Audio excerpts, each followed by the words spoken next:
Minority ఓట్లు అనేది కేవలం కాంగ్రెస్ వైపుకు మళ్ళేలాగా చేస్తున్న చర్యల విషయంలో బీఆర్ఎస్ను మరి టార్గెట్ చేస్తున్నారా?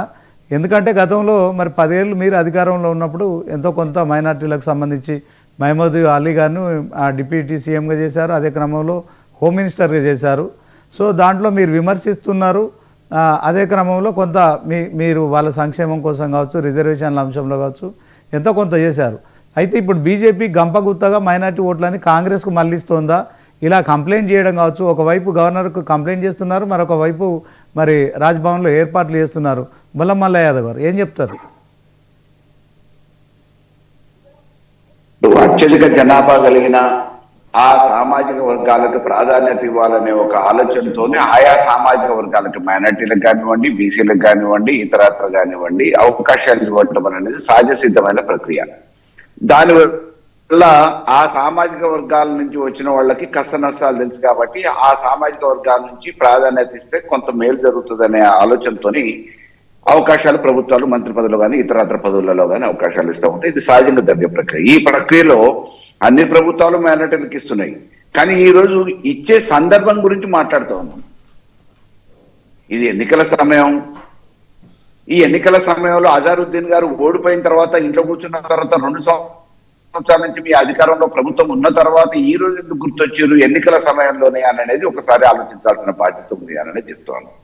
ఇక మేము బీజేపీ ఒకటి అనేది అది ఎప్పుడు కూడా చరిత్రలో భవిష్యత్తులో ఎప్పుడు జరిగే పని కూడా కాదు.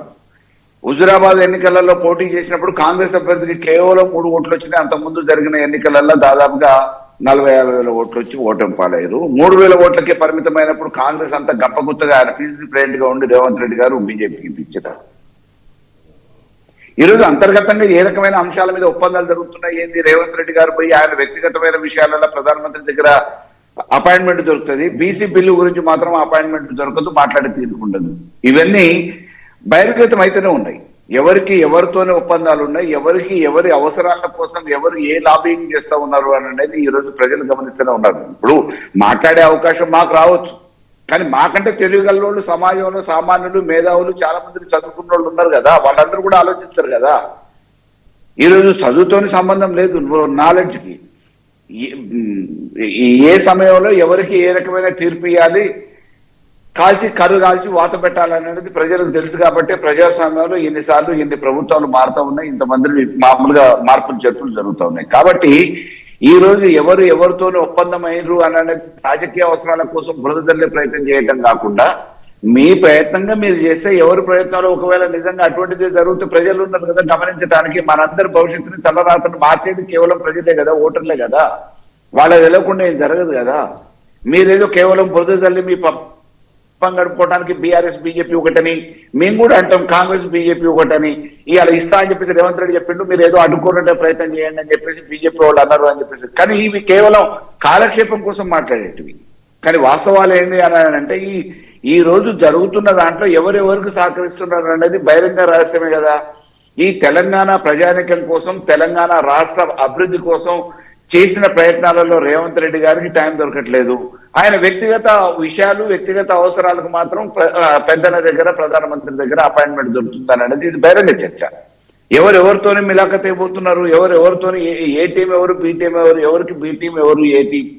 కాబట్టి ఇవన్నీ మనం మాట్లాడినా మాట్లాడకపోయినా ఆలోచించడానికి, ఎప్పటికప్పుడు చర్చించడానికి ప్రజలు ఎప్పుడు సిద్ధంగానే ఉంటారు, ప్రజలు చర్చిస్తూనే ఉంటారు, ఎవరికి ఎప్పుడు అవకాశం ఇవ్వాలో ఇస్తూనే ఉంటారు.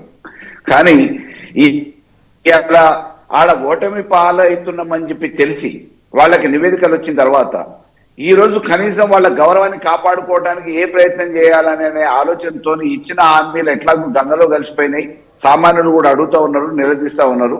ఈ రకంగా నన్ను బెబ్బపెట్టొచ్చనే ఒక ప్రయత్నంలో చేయటం అనేది ఈ రోజు అధికారాన్ని అడ్డం పెట్టుకొని ఇటువంటి దిగజారుడు రాజకీయాలు చేయటం అనేది ప్రజాస్వామ్యానికి మంచిది కాదు అనేది మేము చెప్తాం. Okay sir.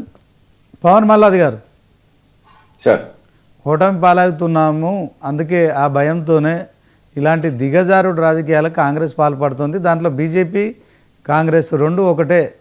ఆయనకు 42% బీసీల రిజర్వేషన్ల విషయంలో చిత్తశుద్ధి లేదు సీఎం రేవంత్ రెడ్డికి. ఆయన పర్సనల్గా పోయి మరి బడే బాయ్ అని చెప్పి కలుస్తాడు చోటే బాయ్, కానీ ఇప్పుడు దీంట్లో బీసీల విషయంలో ఆయన కలవడు, పార్లమెంట్లో చర్చ జరగదు, నైన్త్ షెడ్యూల్లో చేర్చాల్సిన అంశాన్ని 9 జీవో తీసుకొస్తారు.